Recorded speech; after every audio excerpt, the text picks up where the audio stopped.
Olá, ouvinte, eu sou o professor Afonso. Eu trago sempre para você uma teologia que atribui toda a autoridade divina a Jesus Cristo.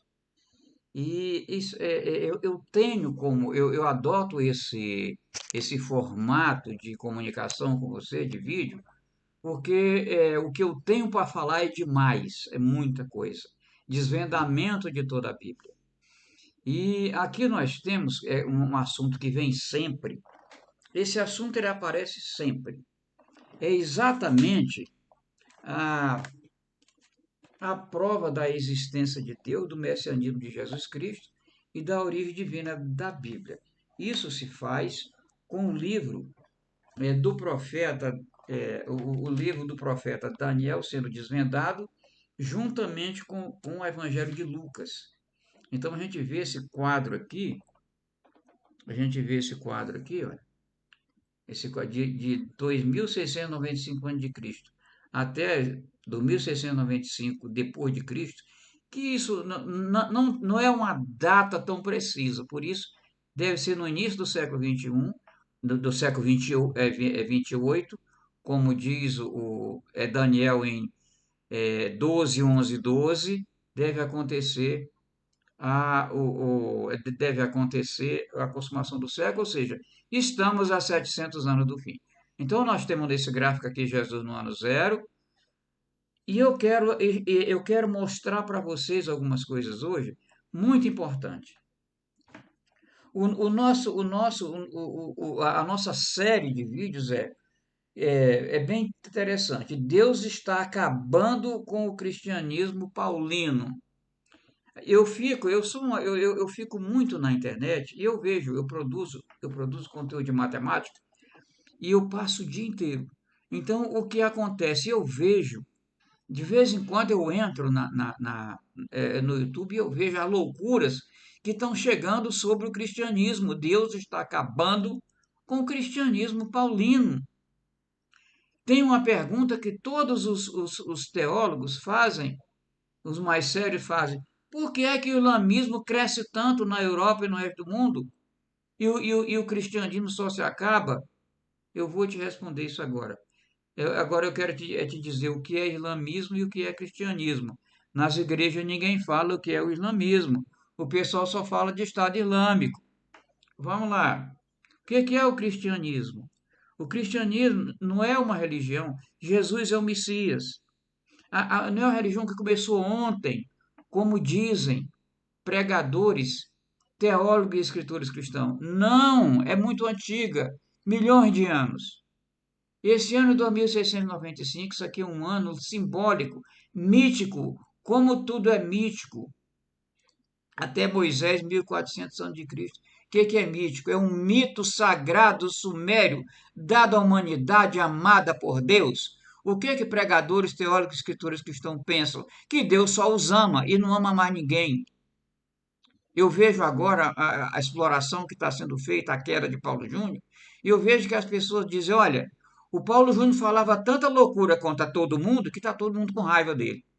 Então, o que acontece? Isso não é Paulo Júnior, isso é Paulo de Tarso, que é o abominável da desolação, que sentou no lugar santo, aquele de quem Jesus se referiu como remetendo a Daniel.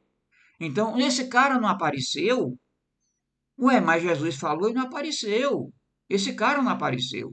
Jesus disse que a salvação, ou a perda dela, depende de obras. Tive fome, me deste de comer, tive sede, me deste de beber.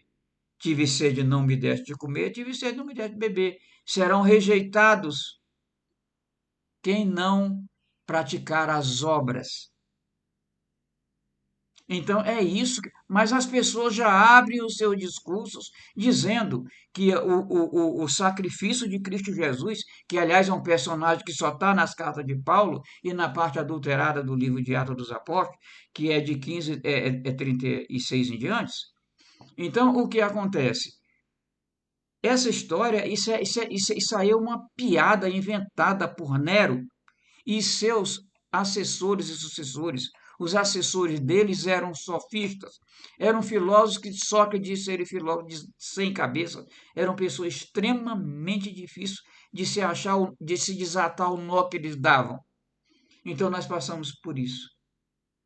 Agora eu quero te dizer o que é o cristianismo. O cristianismo começou lá na criação. Aí o que acontece? O que é então o que diz o credo niceno? Um credo que foi um credo que existiu até mais ou menos o ano 380 da era cristã, quando o cristianismo realmente foi assumido por Roma. Então, quem é Deus? Deus é Espírito, Jesus diz isso. Deus é Espírito. Quem é Jesus? É uma porção do Espírito Santo, atribuída a um ser humano, com poder suficiente para nos trazer a graça, a verdade e confirmar a lei. E isso aqui é Jesus, o Espírito de Jesus Cristo. Então é o seguinte, o Espírito de Jesus Cristo está no seio do Pai. A encarnação, ele não saiu na encarnação, Jesus sempre disse, eu estou no Pai.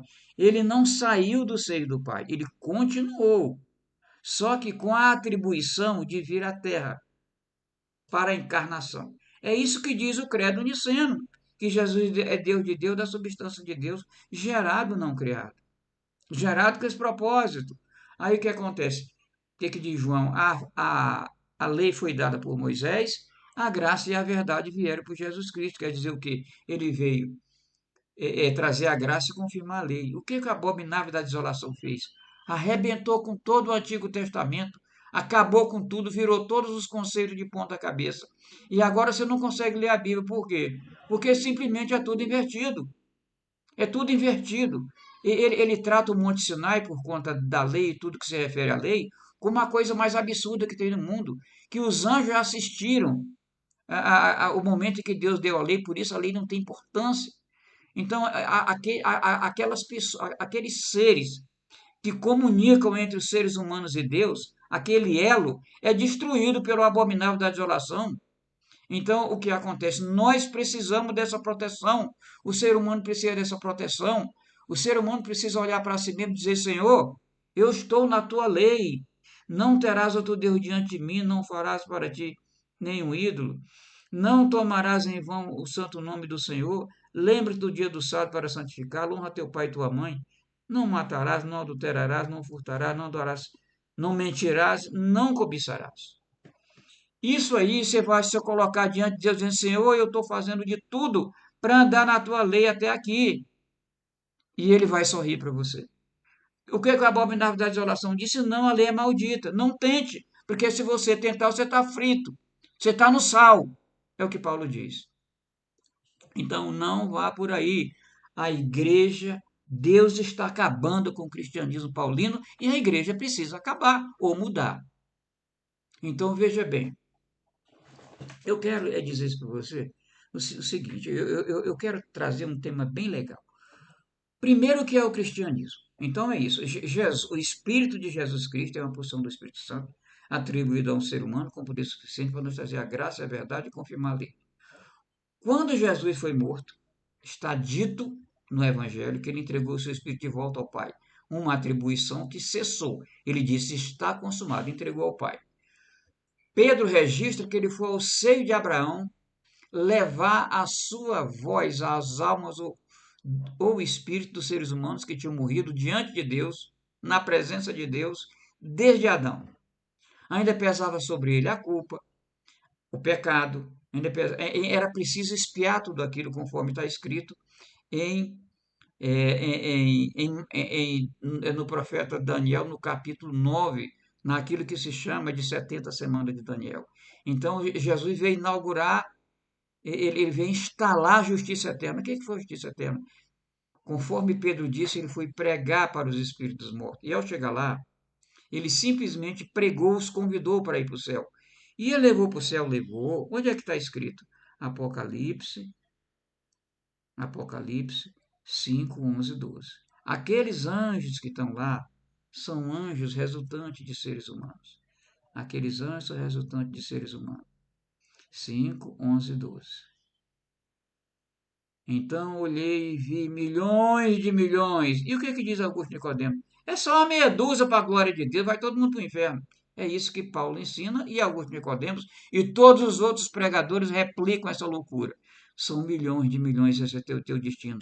Jesus diz em Lucas, naquele episódio que o cara pergunta de quem seria a mulher de uma família de 7 irmãos que casaram com ela e morreram todos.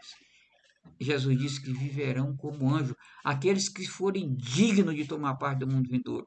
Agora eu pergunto, existe alguém digno segundo os conceitos do abominável da desolação? Claro que não. Tudo que ele faz é destruir a humanidade com esse conceito de que ninguém é digno de nada. Eles jogam toda a dignidade para um tal de Cristo Jesus sem a menor necessidade. Jesus não veio reivindicar isso. Ele só quer ser Deus, que eu não acho que, não é, eu não acho que seja pouco. Agora, o que diz aqui? Que ele é efetivamente Deus. Então, assim, Jesus não veio reivindicar nada, ele está acima de todos.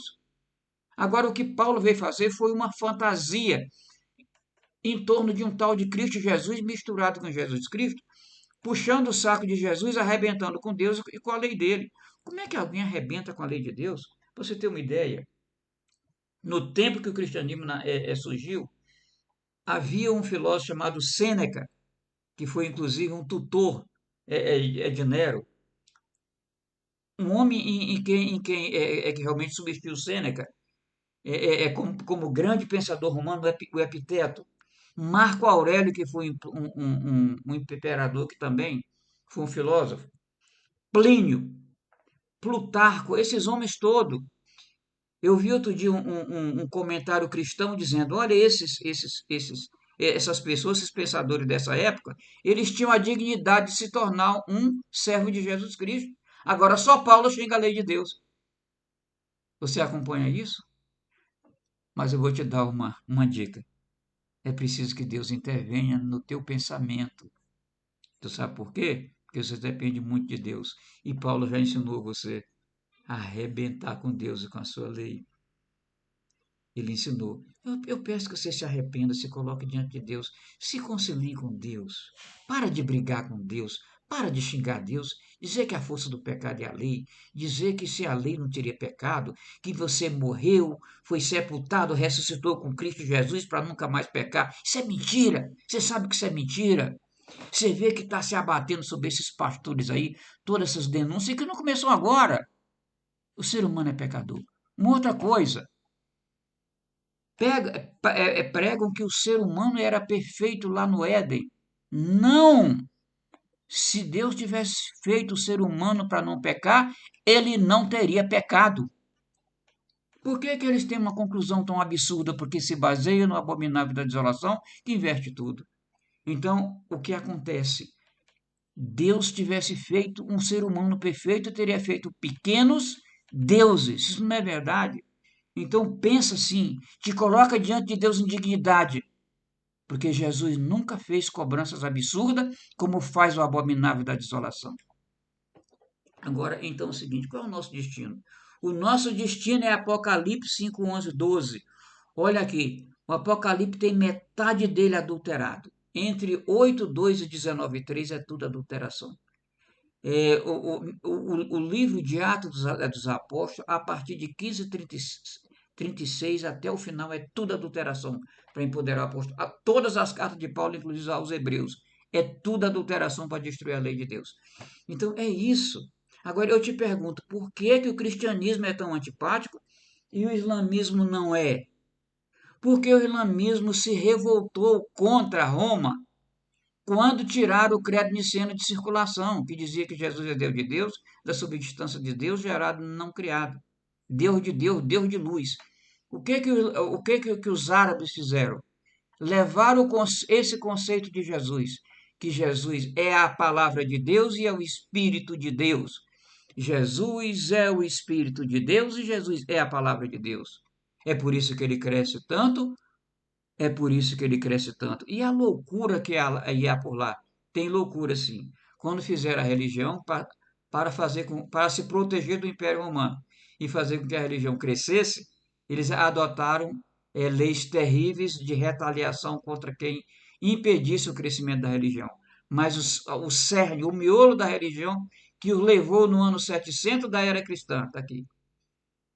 350 anos depois que Roma assumiu o cristianismo e acabou com o credo niceno. Jesus é a palavra de Deus e o Espírito de Deus. Alguém precisa definir melhor? Não, quem está definindo errado são os cristãos que dizem que Jesus é carne, é osso, está ressuscitado lá no céu, comendo churrasco todos os dias. Já vi Augusto Nicodemo falar uma besteira dessa. Há quem pregue uma grande virtude de Deus chamada materialidade, que Deus é material. Isso é coisa de Paulo, é castigo de Deus. Uma pessoa que fala um negócio desse é porque Deus está castigando. Agora, eu tenho um texto aqui. Esse texto não é brincadeira. Eu vou sempre trazer esse texto. Esse texto, ele se encontra em Gálatas 2, de 11 a 21. Esse é o texto, um dos piores textos que já se inventou. É quando Paulo destrói os apóstolos, inventando mentira, e depois você lê esse texto, eu não vou ter tempo de comentá-lo, mas vou trazê-lo sempre. Gálatas 2, de 11 a 21. Você vê na sua Bíblia como Paulo está destruindo todo mundo com todas as mentiras possíveis. E esse é o teor de todas as cartas do apóstolo Paulo, é destruir. Então, eu quero dizer isso para você. Nós temos muito o que falar, mas eu não posso produzir vídeos grandes, porque você não vai chegar à parte importante. Porque a parte importante aqui é isso. Daniel foi desvendado, eu desvendei Daniel, Apocalipse, Lucas, Cartas de Paulo, Atos dos Apóstolos. Agora veja bem, a Bíblia vai ganhar uma importância muito grande para toda a humanidade. A gente vê que a humanidade está estrupiada, está arrebentada. Eu acabo de ler agora, de ver agora o título de de um vídeo que diz assim, que o reset mundial já começou. O que é o reset? É um recomeço, é um começar do zero. É isso que todo mundo espera para o cristianismo, mas na autoridade do abominável da desolação que sentou no lugar santo. Impossível. Com Paulo nada vai acontecer. Com Paulo a humanidade só vai apodrecer. Então é isso que eu quero dizer para você. Anda na presença de Deus. Qual é o principal significado da Bíblia? É que Deus é um Deus que intervém na tua vida, que Deus é um Deus de milagres e que os milagres estão sendo vendidos por bandidos. Mas Deus você, se você se colocar diante de Deus, segundo a sua lei, que são 10 mandamentos, colocar essa lei na sua vida, na sua casa, no seu trabalho, Deus vai te responder. Ele vai te dar um sorriso muito lindo. Então eu sou curado de câncer, insuficiência cardíaca e cegueira por anjo do Senhor. Sou um profissional. Eu nunca, eu não tenho nada a ver com teologia, eu sou um profissional. Eu recebi revelação divina para falar o que eu estou falando para você, para desvendar esses livros. Essa é a autoridade. Essa é a autoridade. Não importa quando isso vai acontecer. Isso vai acontecer. Vai acontecer porque Deus revelou. Então é maravilhoso e a Bíblia vai ganhar autoridade porque a lei de Deus não pode sofrer as loucuras que está sofrendo. A lei de Deus é a lei que tem que estar na sua e na minha vida. Os ateus estão sujeitos à lei de Deus na medida em que todas as constituições do mundo adotam a Revolução Francesa, Constituição baseada na Revolução Francesa, que faz com que 7 desses 10 mandamentos sejam recepcionados. Você não pode matar, você não pode adulterar, você tem que honrar seu pai e sua mãe, você não pode furtar, você não pode mentir, você não pode cobiçar. Então, quem prega contra isso é o púlpito. Pasmem. Peço para você que deixe um like nesse vídeo, que você se inscreva no canal, que você comente sobre isso. Muito obrigado por ter visto esse vídeo até aqui. Um abraço, tudo de bom para você.